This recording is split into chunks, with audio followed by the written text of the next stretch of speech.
Hello, everyone. Welcome to our In Conversation with Lucinda Miller.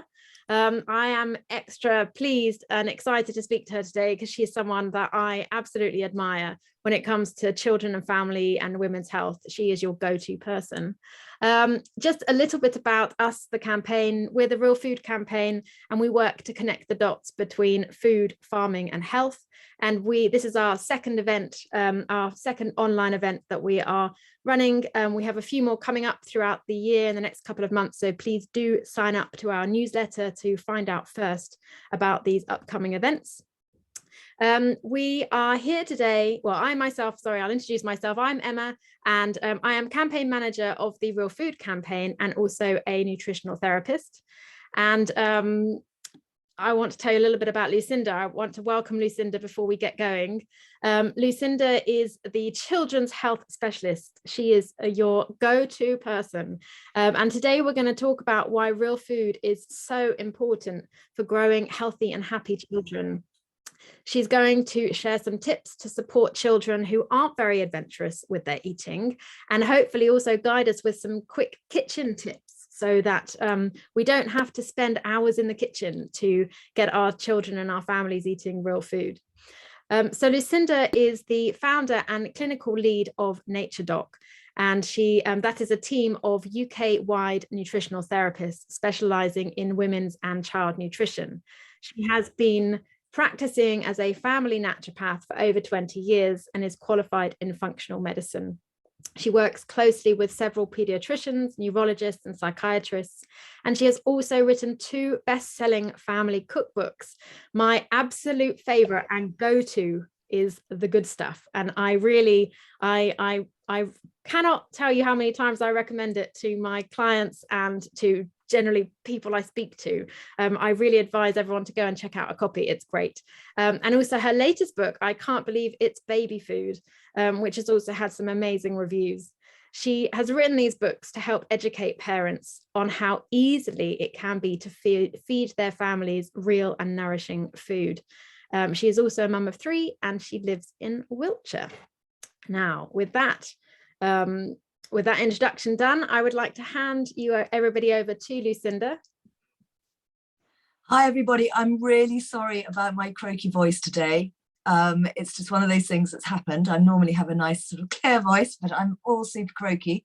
So, but I hope you can hear what I'm saying anyway. And if not, please do put a question or, highlight it in the inbox so that we know that you can't hear me properly, but I'll do my absolute best.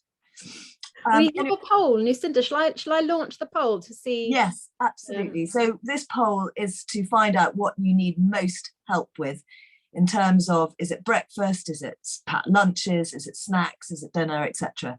So please fire away. We'd love to see what you want me to talk about. You can do this for a little while. You don't need to do this straight away, as I won't be talking about sort of specific food for a little while.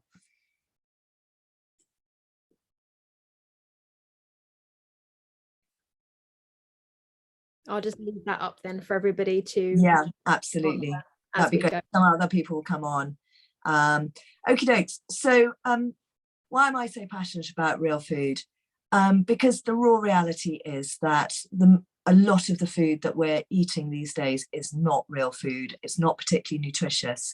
It might look amazing in the packets. It may taste absolutely divine. Because the food manufacturers are amazing at making food taste and crunch and look incredible and perfect, but it doesn't mean there's much nutrition in that. And what's happening is that researchers found that our country, about 52% of the food that we put in our food trolleys is something called ultra processed food. And ultra processed food is food that's been made by a food manufacturer that may contain some real food ingredients, but mainly contains lots of other ingredients that are not real food. So these can be emulsifiers, thickeners, sweeteners, artificial flavours and colourings and so forth. Now, when you look on the list, you think, well, they're quite far down the list, they don't really count. But actually, when you dig deeply into research and understand how children's brains are wired, you'll find out that their brains and their guts are very reactive to even very small amounts of these things. So if you have a child that goes hyper on a blue Smartie, there's a reason why that's happening. Or if your child gets tummy upset from a certain type of bread, it may be the preservative or the emulsifier in there rather than the wheat or the yeast, etc. And what we find, and I've been doing this for a long time, as Emma said, is that when children literally don't even change their diet massively, but change to real food ingredients. So instead of, a Hover slice piece bread, which has calcium propionate, which is a very inflammatory preservative in there, they switch to, a homemade sourdough or a bought sourdough without any preservatives. And guess what? Yes, obviously the fermentation makes a massive difference and it softens the wheat and all that sort of thing, but also the tummy is less of a problem. So they can easily have their bread, they can, or their toast, or even their pasta. You can get, organic pasta that hasn't been sprayed with lots of glyphosate. So you can do all these swaps, and even making simple swaps can make such a massive difference to their health and development. And I'm really passionate about feeding 3 parts of the system of a child's system, and that's the brain, the immune system, and the gut. So there's a triangle that we're trying to feed all the time. And interestingly enough, a lot of the foods I talk about feed all 3. So something like fish oil, okay, so omega-3 from salmon, from trout, from prawns, from anchovies, mackerel, etc., sardines. But also from some plant-based foods like walnuts and flax seeds and chia seeds. These all contain this amazing omega-3 that is super important for children's brains. And it should really be consumed in large amounts during pregnancy and, during weaning and breastfeeding, etc., to really help to nourish the brain. And it helps with eye health, it helps with focus, concentration, abilities to read and write, or there's a massive effect if a child is low in omega-3 on their ability to learn, to process, to self-regulate, etc. So that's the brain. But it also, that omega-3 is super important for the immune system and helps the immune system to regulate. So if you've got a child with a very over-regulated, overexpressed immune system like asthma, eczema, allergies, then one of the things that can help to dial those down a little is the omega-3. And then also omega-3 also helps to feed the gut. So the gut microbiome, all the bacterial bugs in your gut that make up your immune system and makes neurotransmitters and helps you to digest and make vitamins and things, is also really nourished by omega-3. So if you go to the supermarket and you buy a fish cake or a fish finger, unless you specifically buy one that says it's got salmon or it's got lots of omega-3 in it, it's unlikely to have very much in there or not at all. So, and if it's farm salmon, then it actually has at least, I think it's 5 times less omega-3 than a wild, fished salmon, say from the North Atlantic or something like that. So again, if you can, I know some people can't afford to get the really, really expensive salmon, but to think the better, the more omega-3 I can get into my child, the better. And some of the signs that a child is low in omega-3 is very wiry, dried hair, quite, quite distractible, quite hyper. But one of the biggest signs that you can probably spot to think, is it omega-3 or not, is they often have these little spots at the tops of their arms called keratosis pilaris or follicular keratosis. And essentially it looks a bit like chicken skin, slightly red, rough chicken skin. And often kids with learning difficulties or behavior problems where it's a bit more marked can also be on their face and even on their bellies and their legs.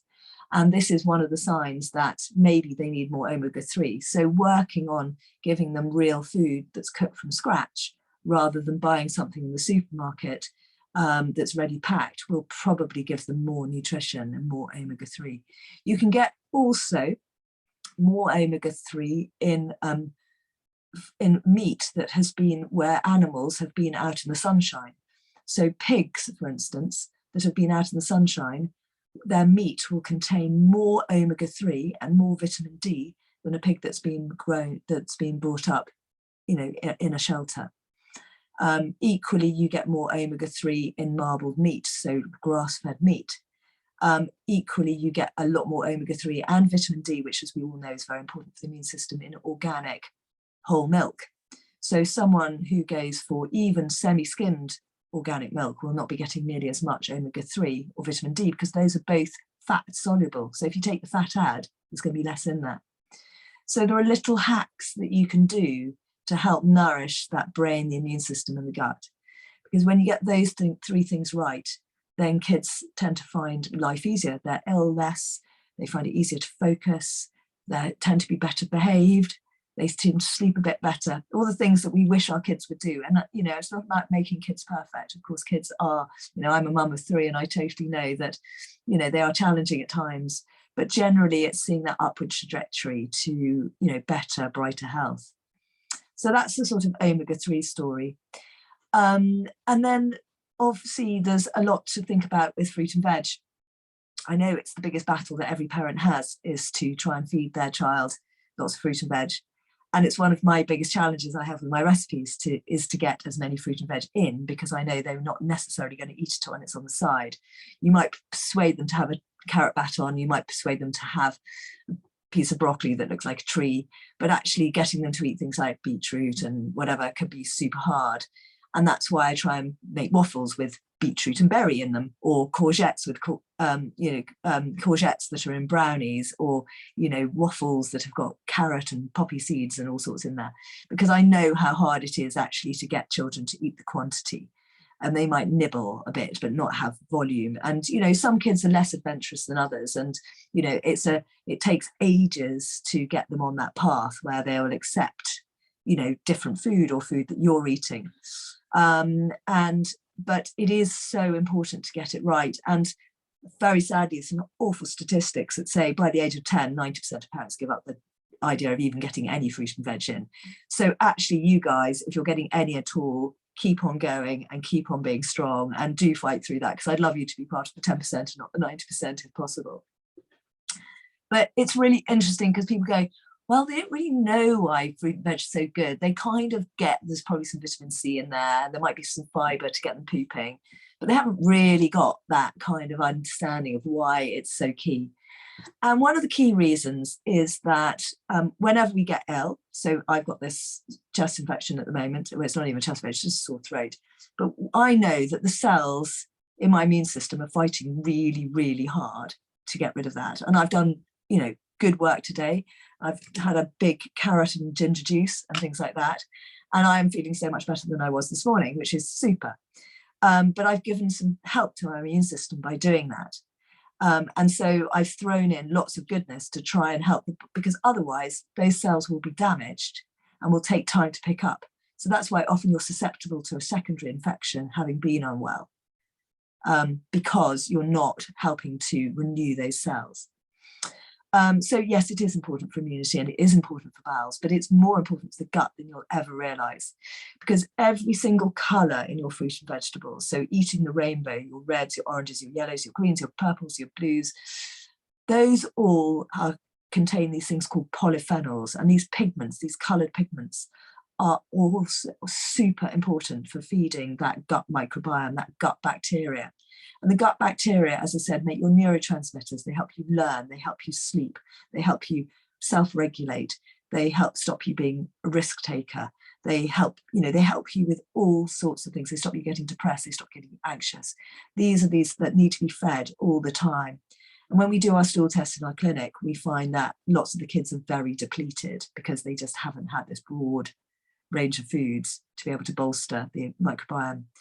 And it's really interesting because when you, so the broader range of fruit and veg you get in, and that's why it's okay to get it in a bolognese. It's okay to get it all in a pasta sauce. I did one last weekend specifically that had no tomatoes because some kids are allergic to tomatoes. And I got something like 9 veg in there and some beans. So that tomato sauce, which kids would love, I've had some amazing feedback from it, has got 9, beetroot, celery, carrot, courgette, red peppers. It's got everything in there. It's got borlotti beans. So it's full of iron, full of veg, tastes like tomato sauce. You can get it on a pizza, you can get it on pasta, done. So you're feeling like your child has got quite a lot in there.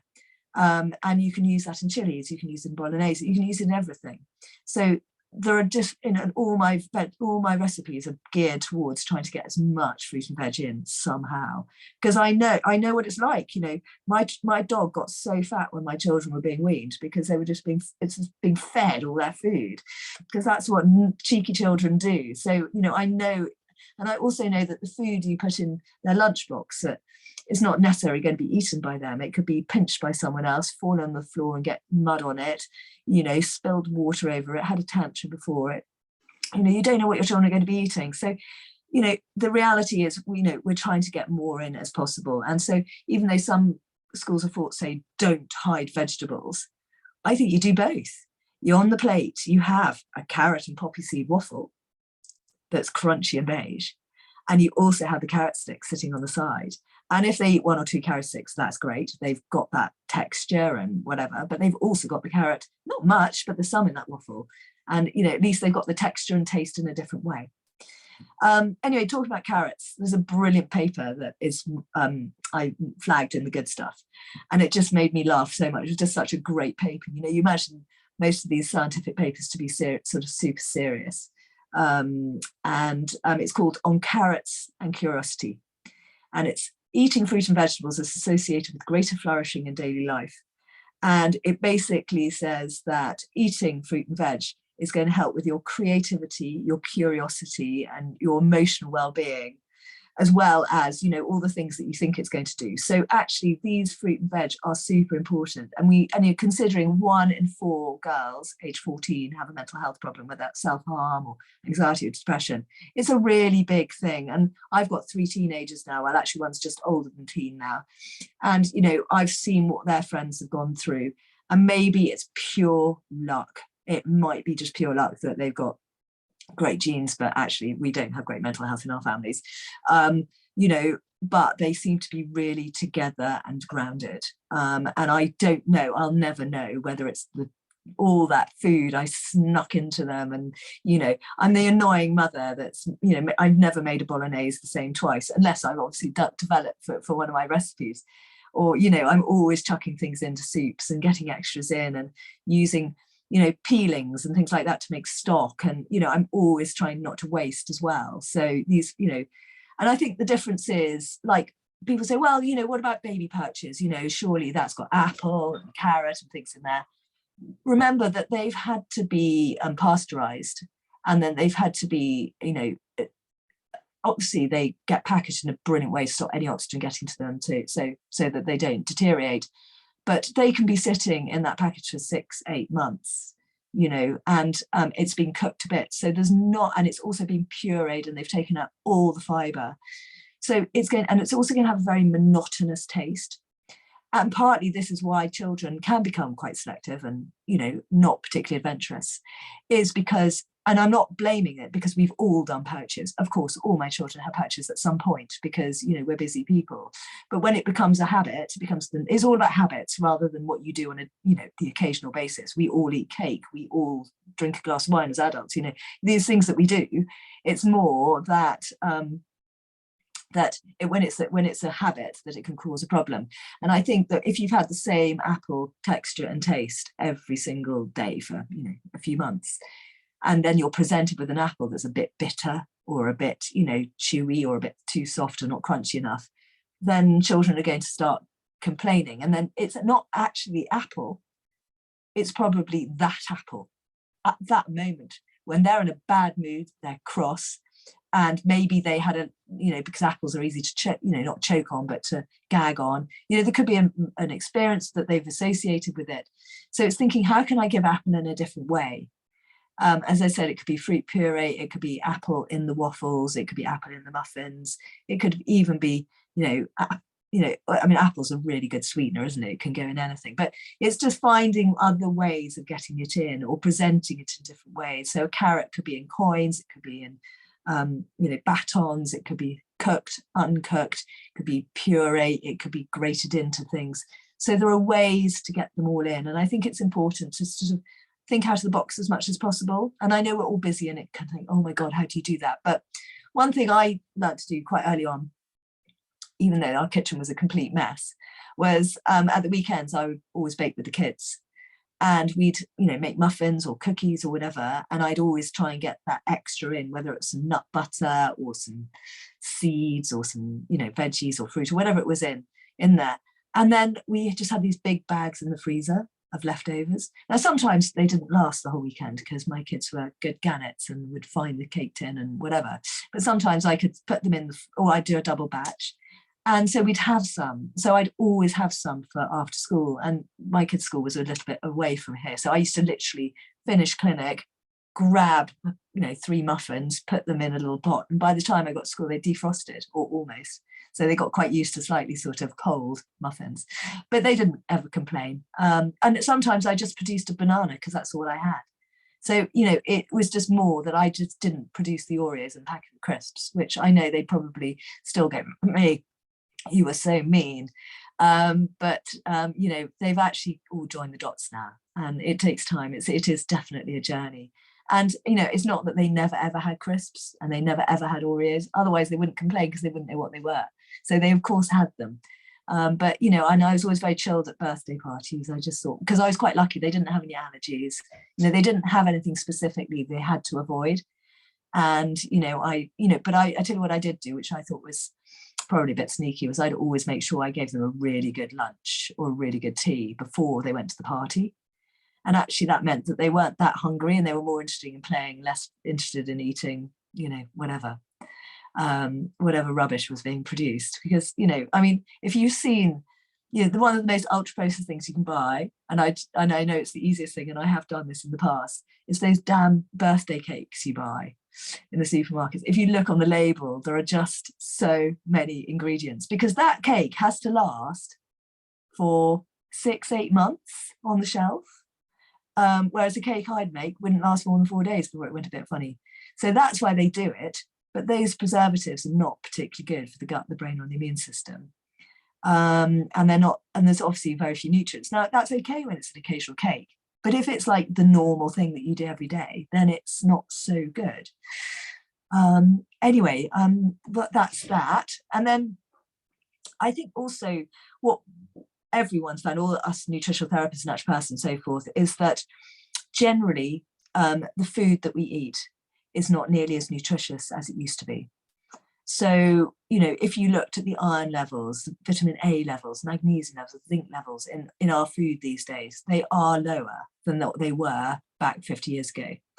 So we have to eat a lot more to get the nutrition. And that's partly why our bodies start craving more, is because actually it's saying, I haven't quite got enough of whatever it might be at that meal.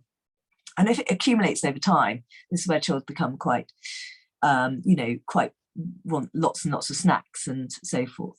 Also, there's been a message mainly from the NHS, but from all over the world, so it's not just their fault, that fat is bad. And somehow it's been found that people's idea on what a healthy snack is for a child are things like breadsticks, raisins, fruit, rice cakes. Now, in themselves, there's nothing wrong with those, but on their own, they're just a carbohydrate hit. And if a child's had cereal for breakfast and they left the milk at the bottom of the bowl, or toast and jam and some apple juice, and then they have, some raisins and breadsticks at break time, and then they have pasta and tomato, maybe with a tiny sprinkling of cheese at lunch, and then they have a packet of crisps after school, they really have hardly had any protein or healthy fats over the whole day. And that's where they dive bomb and become a nightmare before and around supper. But, then supper's usually quite good. I find most families are really good with supper. They try their best to do a really nice family meal. But it's because the children haven't had enough. So what I say is, I know at school you can't do things like nuts. And often there are other restrictions too, like sesame and so forth. But, when you're at home, when you're out and about with your kids, and I know it can be a little bit more messy, but that's why I use my muffins and waffles and things like that, because they've got loads in them. But, you think, okay, they're going to have apple. I'm going to do apple slices with some peanut butter. Or I'm going to get some carrot sticks and I'm going to pair them with hummus. or I'm going to find some rice cakes or oatcakes or whatever with some cream cheese. So they've got a little bit of fat and protein to balance that snack and to make it a bit more nutrient dense.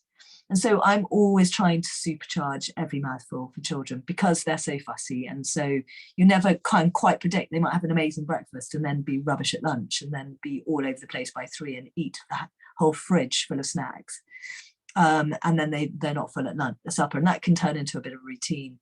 And, you know, we see a lot of kids with some ADHD and things like that. And of course, their medications can really mess with their appetite. And, you know, kids can be very up and down with illness and teething and all sorts of things. So that's why I try my hardest. So things like breakfast, which I have we got the survey back? What's the?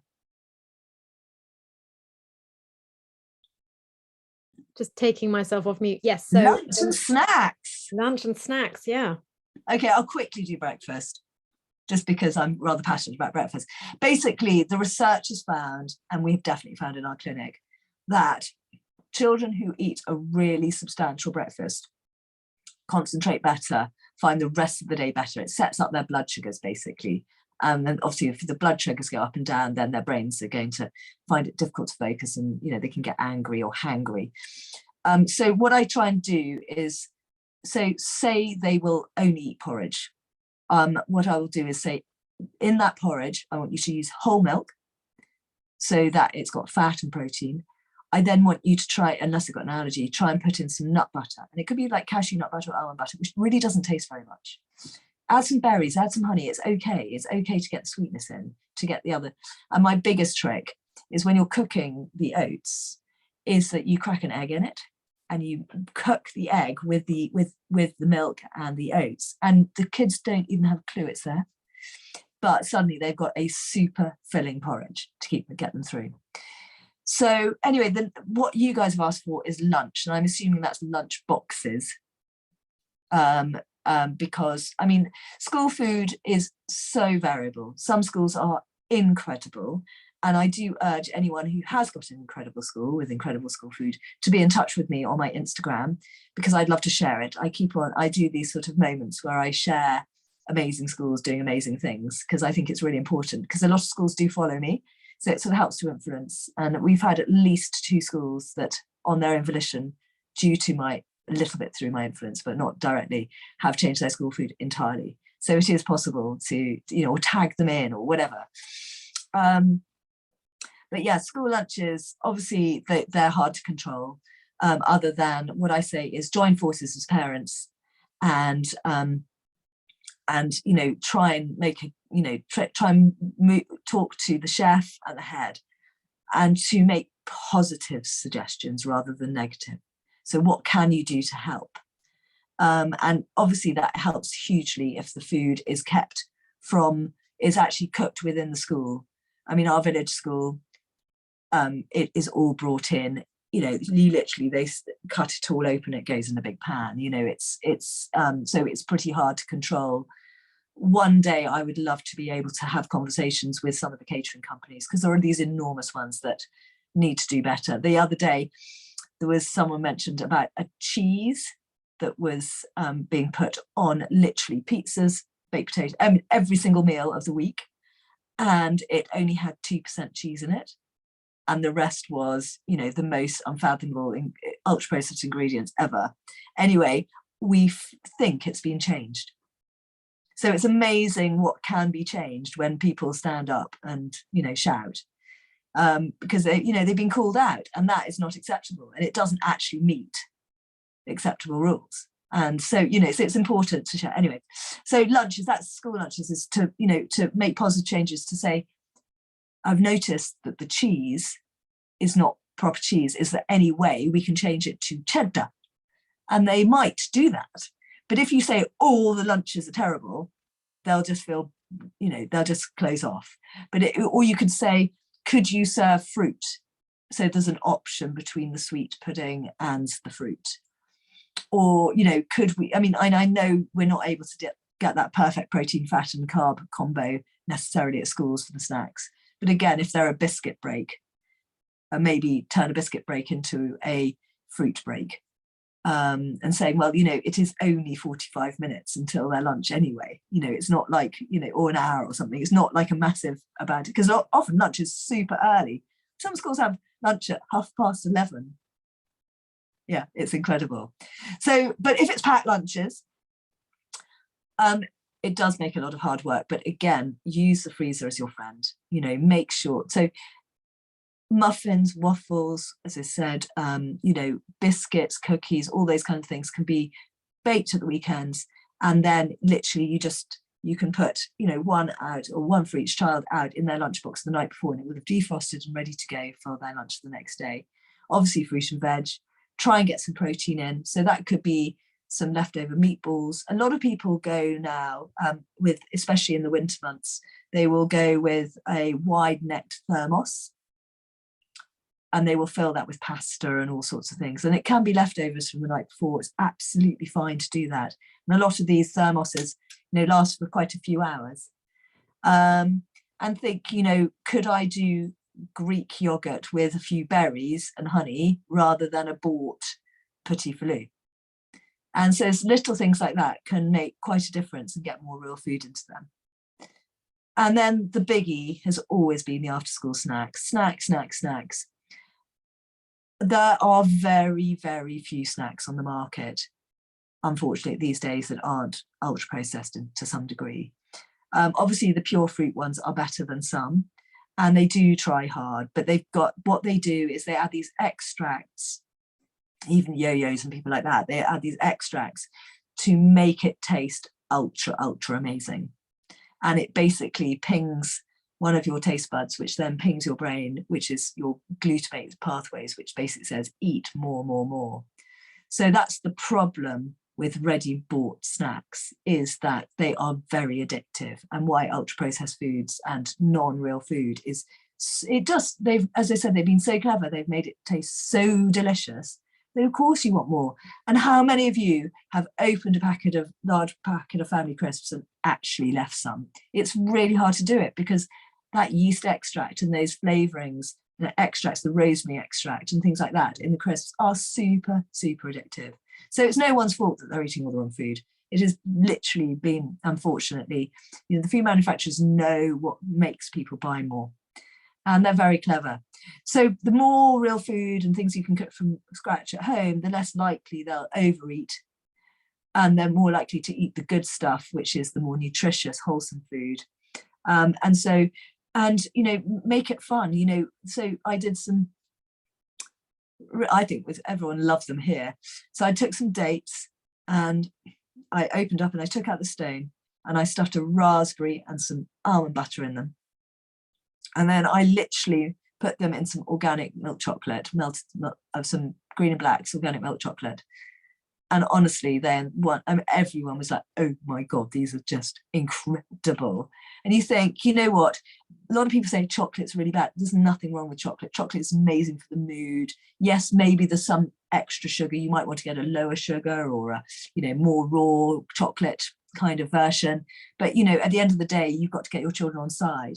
And inside that has got a date with fibre and iron. You've got the raspberry, you've got the almond butter with some calcium. That's an amazing brain food.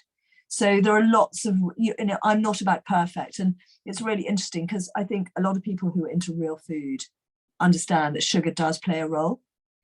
And it might be natural sugars, it might be honey, maple syrup, coconut sugar, rather than the super refined stuff.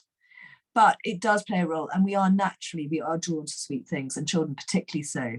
So I think it's important to get children on side. And that's where lots of, fruit and dried fruit and, as I said, so maybe a bit of honey or maple syrup really can make a food go from being quite cardboard to actually tasting amazing. And that's more likely for them to eat it. Now, what you can do is, if you make it from scratch, if say the recipe says put in 100 grams of coconut sugar, next time you do 90 grams, and the time after you do 80. And actually you can get lower and lower because they know in their mind has said, I like that recipe, or I like those cookies. And they're not going to notice too much if there's slightly less. But actually coconut sugar's got lots of nutrients in it. Honey's got lots of nutrients. Maple syrup's got lots of zinc in it. It's not the worst thing. Yes, you don't want your kids to be a total sweet tooth all the time. You do want them to eat stews and veggies and good, lots of other nourishing lentils and things like that. But, that will take time. But it's good, to try and work on those snacks. And if they like savoury snacks, you can do pesto waffles and all sorts of things. There are all sorts of things, and little cheese scones and so forth. So I'm not anti any particular ingredient. It's more the quality of the ingredient, because I think that, if you've got good quality flour, good quality butter, good quality, sugars, etc., you can make fantastic food, and your children will really flourish on that. So a delicious cake on a Saturday afternoon, having been out for a walk for 3 hours, is one of the most exciting, wonderful things to have, and everyone should be able to enjoy that, I feel. But I know there are other people out there who go absolutely no sugar. But, I think you get more sugar out of the snacks and the processed foods than you do out of real food. And most people tend to eat one piece of cake rather than 3, whereas they probably eat, masses of those processed snacks because they don't quite fill that void. Anyway, are there any questions? We do have some questions. I have to say, I vouch for those dates, because I actually made them as my snack for today. I was working from home and I made them, and they're delicious. How many did you eat? I could only manage 3. Yeah, they're pretty filling, aren't they? Yeah, really filling. And I've always found dates really sweet. So 3 was enough. And I was... Yeah, you did it with dark chocolate, I guess, for you. Well, I did skip the chocolate because, again, I didn't have the time to do the chocolate. But they're great on their own, aren't they? They're really nice on without, And I think that's it. It's sometimes, we are in a rush. And if you just have in your cupboard some of these key ingredients that you've spoken about, then in no time at all, you can put together a really, really nice snack. And yes, after school snacks, goodness me, they can be really, really tricky, because you're trying to maybe make your dinner, but then you've got your children saying, I want a snack. And yeah, how do you balance that? But something like a date filled with almond butter, peanut butter, tahini, anything you have, then you're gonna, I have lots of satisfied children around. So that's great. We do have questions. Okay, so let me just go through them. Thinking about the microbiome and thinking about, let's use carrots as an example. What about the different processes? Do that count as like a different type? So for example, if you have carrots, if you eat them raw, is that different to the microbiome, feeding the microbiome as if you were roasting them? So I don't know the exact answer, other than if they're raw and unpeeled, you're more likely to get a bit of soil on there, which can also help to populate the gut. I think the most important thing is that, with carrots, remember, you can get 3 different kinds of colours of carrots. You can get purple ones, yellow ones, and orange ones. So do vary them. And I don't think it really matters. I think that when you cook some vegetables, you lose some nutrients. So vitamin C is very fragile. So it's better to have vitamin C rich foods raw than cooked. The vitamin A, though, is it doesn't really get blanched out too much by cooking the carrots. So I'd say it is, just do your best, basically. Okay, so I'm going to read this out. Hi, Lucinda. I've cut out white sugar and swapped it for coconut sugar, maple syrup, and black molasses. I love your recipes, by the way. I always get asked, though, whether it really makes that much difference. Is it that much better than white, and why? Okay, so this is explained. There's one of the chapters at the front of the good stuff talks. It's called. It's basically something like. Sugar without the sugar rush, sweet without the sugar rush, or something like that. And anyway, it basically explains about glycemic index and glycemic load. So basically, some researchers a long time ago decided to see the impact on your blood sugar from different foods, and they indexed it and gave everything a number. And interestingly enough, sugar is not the worst. And guess what's worse than sugar? Cornflakes. Oh, God. I know, everyone thinks cornflakes is the healthy option. Okay, so corn is actually a bigger hit on your bloodstream in terms of that sugar high and sugar low than table sugar. But then much below that is honey and maple syrup. And then below that is the coconut sugar, and the lowest is the black molasses, which obviously you can't have a masses of because it is quite sort of strong tasting. It's quite sort of, you know, some people love it, but it's quite earthy. So basically, the more syrupy something is, essentially they're going to have a bit more of a sugar hit, but they're still a good 20 points below table sugar. So that's why it's about how it impacts on the blood sugar rather than the actual amount of sugar in the food. And I think that's more important personally, and that's what we're taught as nutrition therapists and naturopaths, is the impact and the things that can slow this up. So for instance, if you were to eat, not that people do very often, but if people were to eat a sugar lump on its own, they're going to get quite a quick sugar spike. But if they were to eat, say, you know, Sunday roast, and then they were going to have something with some sugar in it, or they were going to nibble on a sugar cube afterwards, you know, those brown sugar ones at restaurants and things, they're going to nibble on that. They're not going to get nearly as high an impact on the bloodstream than if they had it beforehand. So it's always good. This is why I talk about pairing snacks with protein and fat to help stop that sugar high. And when, interestingly enough, so the big research into ultra-processed food occurred in Brazil. Amazing research, and they've basically banned ultra-processed food from Brazil now because it was such a marked difference. Basically, they've taken 4 stages of processing, and this goes back to the first question about carrots, so slightly sort of coming.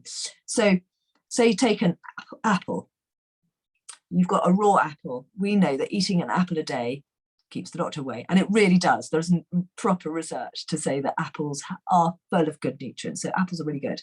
We know that. Now, if you were to juice that, this is the second stage, that's processing. We can all juice it. I juiced it for my carrot juice today. And that's going to slightly process it. And we know that's slightly less healthy for you in some ways because it's taken the fibre out. Okay, but I needed it because I was comparing it with my ginger and everything today, and my carrot and my celery and whatever. And then you've got the third stage, which would be making your own apple pie. Now, there could be some sugar in there, there could be some flour, there could be some butter. There's also the apple. So you know instinctively it's not quite as healthy for you, but it's still homemade and it's still damn delicious, and you're going to eat that after you've eaten your meat and 3 veg or whatever beforehand. So it's not going to impact your bloodstream so much, and it's got the butter, you know, it's got the fat and so forth. So actually, if you put some pecan nuts in there or something, you've got quite a balanced meal. But then you take stage 4, the low-fat, skinny, vegan apple puff from Tesco or whatever, that has got 24 ingredients, and apple happens to be 2% of that. And you know that is the thing that's going to alter someone's bloodstream and make them, you know, because it's going to have modified starches, it's going to have all these things that are essentially sugar in there, but they hide them. I mean, anything with OSE on the end, O's, is usually sugar. So fructose, glucose, whatever, but there's maltose, there's isomaltose, they go on and on and on. And so actually so much better. So when they were, so as I said, Brazil, you know, it's a country which is a very strong 2 halves. You know, you've got the very wealthy in the cities, and you've got quite impoverished people on the outskirts or in the countryside. And when the researchers were going around, they were thrilled to see a family with a packet of sugar in their kitchen, because it meant they were cooking from scratch rather than buying Coca-Cola and sweet snacks. They were actually, so as I said, I'm not a fan of white refined sugar at all. I think it makes me feel not great. So I know it's not, intuitively, as well as from a research perspective and a clinical perspective, I know that it's not right to have loads of it. But you know, it all plays a role occasionally, and there's just some foods you just can't get, you know, like icing sugar. Yes, you can get an unrefined icing sugar. It doesn't look any different. It's a little bit brown, but it's still yummy. You know, so you can find hacks around it. And I try and focus in on those low GL foods, like the coconut sugar and the maple syrup and the honey, because my kids do like a bit of sweet. I like a bit of sweet. And actually, if that's going to help them eat more nutritious home cooked food, then that's great. And you, as I said, you can always dial it down. It's you're in control. whereas the food manufacturers have totally controlled how much is in their food. I think that's a really good point. And you also mentioned when you were speaking of the different nutrients that are in, for example, maple syrup and honey versus refined white sugar. Yeah, so honey is the only approved treatment for coughs under 12 years old. They will not give antibiotics anymore unless it's been going on for a very long time, and it's, so basically because it's seen as viral, and they, we know viruses don't get zapped by antibiotics. So honey is the only thing. It's because it's got loads of antioxidants. It's soothing on, you know what I mean. So, actually, a few diabetics, or a percentage of diabetics, don't do well on fructose as well as glucose. They have to really monitor their sugar, their fruit intake as well. But a lot actually do really well on honey. They can have a little bit of honey, and there's been, again, papers written about honey and diabetes. So it's not the worst. I know there will be some diabetics on here who get absolutely no, I can't do any honey at all. And that's fine, that's you, but it's not every single one. So, it's, and I think, it's from nature, we've got people in the village who make, have beehives, and, it's good for allergies and things like that. So I think there's a benefit for these things, and not to be fearful of them. Okay, another question. Supplements. Aha. Now, my partner thinks our kids should get enough vitamins, etc., through food. Why is it maybe not the case anymore? Okay, so as I muted earlier, there are less nutrients in the food that we eat, partly because of farming practices, and partly because a lot of the food that we buy has been bought ready-made. And it's things like cereals, biscuits, crisps, tomato sauces, pestos, you know what I mean? Everything, it's just, we've become so, and I'm not saying you have to cook everything from scratch all the time, but reducing it from, say, 52% of your shopping trolley to like 20% would be really, really good. That's basically what we probably had as we were children. So what's happened is it's just literally just crept up, just more things you buy because it's easy. And so I think that these ultra processed foods generally, unless they specifically say on the packet, and basically they're only allowed to say it on the packet if they've got a substantial amount in there, is read the packet and say, does it contain iron? Does it contain zinc? Does it contain vitamin C? Does it contain iodine? Or B12, these things. And usually they don't. So this is the problem, is they just don't, especially a lot of the plant-based new things, like the cheeses have, I've seen one brand containing calcium. And of course, if that's their sort of cheese, that, and I know it's really hard. If you've got a dairy-free child, it's really hard to get it right. And there have to be other ways of getting calcium in. So I think that I always say that if your children are amazing eaters, they have no food intolerances, they have no food restrictions, you cook real food 80 to 90% of the time, you're really working on breakfast, there's scrambled eggs, there's the porridges rather than cereals and the ready-made breads and all that sort of stuff. If you're doing that, you're making their lunch, or assuming they've got a school which provides an amazing lunch, you're doing home cooked snacks, you're giving them good meals, they're not picky, they're not allergic, you haven't in your brain taken out gluten, taken out dairy, taken out meat, whatever it might be, out of the diet. So they're having a whole diet. You really, really can tick those boxes. They don't need any multivitamins or anything. They really don't, except maybe when they're unwell. So I'm going to caveat that. But I think so many kids are a bit fussy. They do like everything to be a bit white and beige. They're not, lots of families aren't eating red meat anymore. So they're not getting iron very easily. And, like beans, of course, they have lots of iron in them. And I love beans. I put beans in everything. But they don't necessarily have that many in the food. They'll have a few chickpeas or a few black beans, but they're not going to have loads. They're not going to have that half to 2/3 of a can, which is probably what they need twice a day, which is just too much for little kids. So it depends on the age, obviously, but it's just trying to get the volume in can be quite hard when there are family restrictions or whatever restrictions. So I don't think there's a massive role for multivitamins and minerals unless your child, as I said, is picky, or there's, less adventurous, or you're just, just often quite ill.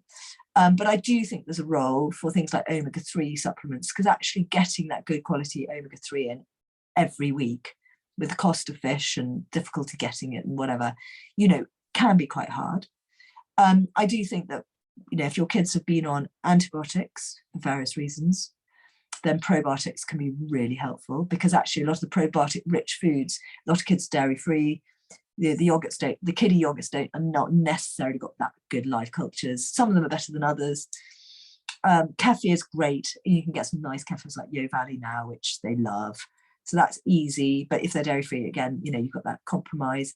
So they, some kids love sauerkraut and they love kimchi and they love miso and things, and others, just not part of that. Like, it's not part of their world. So it's quite hard to get into food, but it is possible. And I think that the main reason why people are on this call is because they're pretty passionate about real food and they want to learn more. So, I'm really happy to answer emails later, by the way. If anyone wants to send me an email, you can just find it through our website, naturedoc.co.uk, and just ping me it'll probably just go to my reception team, but I'll see it and I'll reply. But yeah, I think supplements do play a role. And obviously during the last 2 years with COVID, we've seen some kids with their immune systems have really been knocked. And so we do recommend quite a lot of elderberry and zinc and vitamin D. Vitamin D is really important. We don't have enough sunshine in the UK, sadly. We do in the summer sometimes, but not in the winter. And vitamin C, I think, can be got through food. But there's an iron, sometimes kids just there are families that find it really hard to get their iron levels up. Okay, we've got some more questions. Coming into hay fever season, my daughter suffered awfully last year. Are there foods that we can avoid or eat to support hay fever? So a lot of people who have hay fever have a mild to moderate issue with histamine foods. And some don't break down histamine particularly well in the gut, which means it builds up. So histamine is very, very naturally occurring in lots of yummy, amazing, healthy foods. And it's the most annoying thing to avoid. I have to sometimes because I get some sort of seasonal allergies. And the main one is tomatoes. And that's the main one that kids would eat. And of course, that's why I developed this no tomato sauce, because it was driving me nuts that all these poor kids couldn't eat tomatoes. And that wasn't on our own volition. It was sometimes the parents said, look, they always get a rash around their mouth or whatever. So it tends to be tomatoes, avocado, spinach, bananas, strawberries, chocolate, aged cheeses, aged hams. So all those lovely old ones, some very, very fermented yogurts and things like that. And sometimes actually what people find, and oranges is another big one. So I think some people find that they can be, their kids can get super reactive to those kind of things. And other times they don't see any difference, but it's just something to investigate. And then the foods that are kind of naturally antihistamine are things like apples, red peppers, red onions, and then there's things like pomegranate and the lovely lamb's lettuce. Kids love that as a lettuce. They really, and if you call it lamb's lettuce, they get lovely ears. It's really sweet. And some of the herbs are quite good at dialing down. So nettle, I'm actually, it's one of the things I want to do over the next couple of weeks, if I have a moment, is I'm going to develop a ice lolly with nettle tea in it to help dial down histamine. So, but what you do, just to give you a sneak preview, because I haven't done it yet, and I think this is how it's going to go, is I'm going to get a nettle tea bag and I'm going to steep it, not only probably 100 ml or something like that of hot water, steep it for at least 10 minutes, but probably overnight. So it's really nice and strong and potent. And then I was just going to blend in some mango and some blueberries. Probably put blueberries in, sort of like little chopped up blueberries, because kids love mango and blueberry together and they're both quite antihistamine. So the sort of three really, the 5 antihistaminic fruits are generally mango, blueberry, pomegranate, apple, and pear.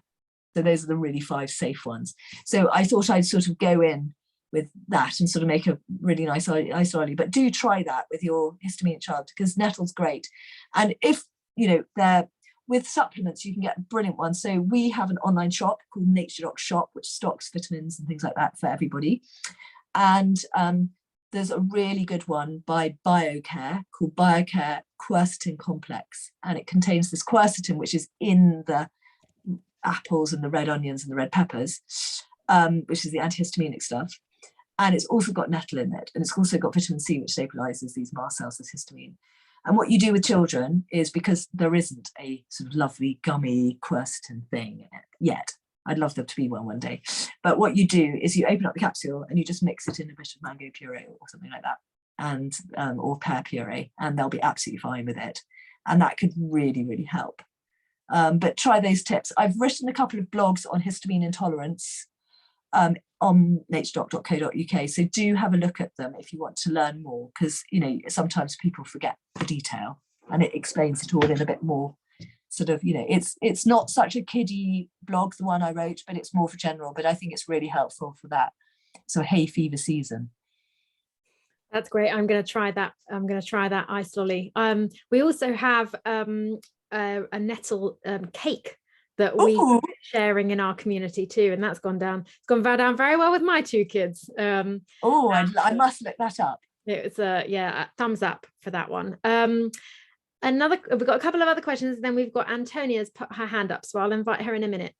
When are you going to do a cookbook for older children, a follow-up to the good stuff? I will let you answer. Well, first of all, the good stuff is for 18 months to 18, and actually the baby food book was developed during that first lockdown with my 3 teens who had to taste the whole lot, so they're pretty good recipes for that. It's just I need one that has teenager faces so the teenagers can relate. I'm gonna have to do a lot of persuading for my publisher to do a third cookbook, but you know, it may not be straight away. And if you can all spread the word about the other 2 and get lots of sales, then they'll be more confident that they will be able to produce this. But at the moment, you know, it's really, really, really, you know, they have to sell a huge amount to be able to warrant a next stage one. So just spread the word, and then I will. But every single Sunday there's a new recipe, and they're ones that all my kids will eat, and they're, as I said, they're teenagers. So as I said, all the things like the dates with the raspberry and the umber, they're all on my blog. So again, naturedoc.co.uk. And they're really quick, simple recipes. I'm on your newsletter, and I did your tomato sauce, and it was delicious. And yay! I think what's lovely about the way Lucinda cooks and her recipes are, you get the general gist, and once you've done it once, you then are learning the skill. And so next time, maybe you don't have peppers in your fridge, but you do have some carrots, some beetroot, some celery, and you have some garlic and onions, and so you can make it still. It doesn't have to be exact. And I think that's what's key. You know, we don't have to be following recipes to the letter every time. No, they're meant to be adaptable. They really are. And you know, obviously some people really need that hand holding to begin with, and I do measure things out. I make sure they really work for the recipe. But yeah, you know, I think it's all about realizing that you can empty the fridge. And my kids are hilarious. My husband particularly goes, "What is this? What recipe is this?" And I'll go, "It's another back of the fridge find. You're lucky to have something." And that's what I'm going to do tonight. It will literally be whatever veggies and so forth. I'm going shopping tomorrow, so I'm going to empty the fridge and I will make something for them all in a minute. Oh, great. One question about soaking and oats, because you use oats in your biscuits, but should they be soaked first? Are there any benefits to soaking oats? So soaking oats will make them softer for tiny babies and little ones and people with delicate tummies. So it is a really good idea to do, and that's why overnight oats with sort of yogurt and apple and cinnamon and so forth, it's so yummy and easy to eat, and it's why the Swiss doctor put it together as his sort of remedial recipe. So it is a good idea. Obviously you can't do that for baking because otherwise it'd be too soggy. But what you do is you take normal oats and you blitz them in, I know, your NutriBullet or whatever, and it turns it into flour. So essentially you're softening it up anyway. So you're giving it a bit of life and a bit of softness. So that will help. Great. Right. I'm going to hand the mic over to Antonia. Antonia? Hello. Yes. Oh, I should turn my video on as well. Well, it might come on. Lucinda, thank you so much. Now, I have to admit, I was in and out because I was cooking, but fabulous, everything I heard, and it sounded like you could probably go on for a lot longer. I raised my hand at one particular point, though, so I will just mention it. You mentioned vitamin D and us not getting enough sunshine. And I don't know if you brought this up before, but obviously, if we eat animals that have been raised appropriately outdoors, e.g. outdoor raised pigs, you know, their skin and fat is going to be full of vitamin D. Is that right? Absolutely. I mentioned exactly that. I exactly mentioned pigs earlier. And equally, you know, any grass-fed animal will have much more meat. So I was talking about the marbled meat and beef, and have a lot more omega-3 and vitamin D. Yeah. And so, you know, I'm a big fan of eating as much of, you know, that nose to tail of animals. You know, we do eat the crackling, and, you know, it's all that kind of thing. It's so important. And yes, you know, there are bits that our kids will turn their noses up at. But, you know, we try and eat as much as we can of the animal. And, you know, I will do a whole chicken, and, you know, I will make it, you know, and turn it into, you know, bones and broth and everything. But we don't eat chicken that often. We often eat venison or pheasant, or, you know, just all sorts of, you know, and also we've got a brilliant, very nice local butcher, you know, in the village, and he's always got something random that he's got that he can't sell, you know, and we'll ship it in, you know, whether it's a bit of beef skirt or whatever.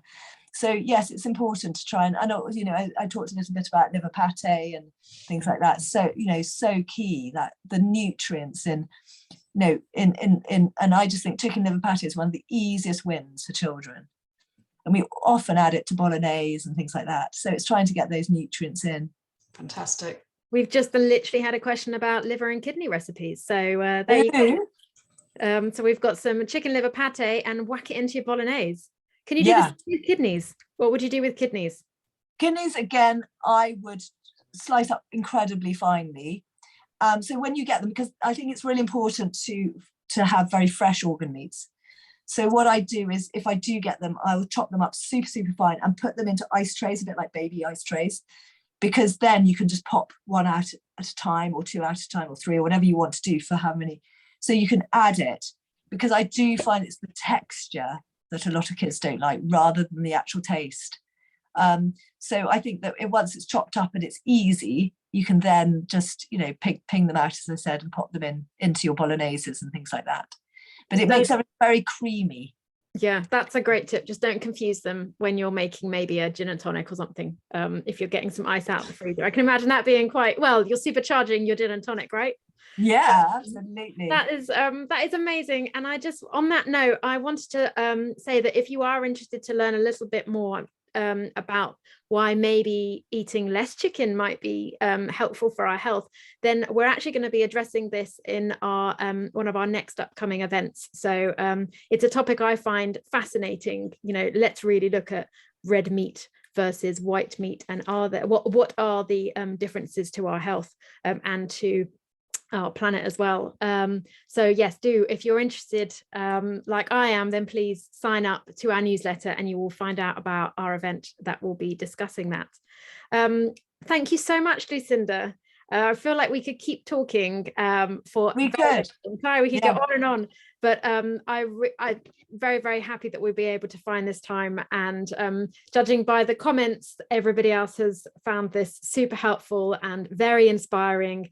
I just want to read one. Amazing chat. Thank you so much for all this valuable information. It's inspired me to step up my cooking again. And that for me that's what we want to do, right? We need to encourage everyone to get back into the kitchen. So thank you very much, Lucinda. And I will send out the recording to everybody. And I've written some notes as well. So I'll pop those in the follow-up with the recording. If anybody wants to look a little bit more about the papers that Lucinda was talking about, but also her tips as well. So thank you all very much for joining us. Lucinda, thank you very much. And we will see you and speak to you again soon. Bye. Nice to see you. Bye. Bye. Thank you.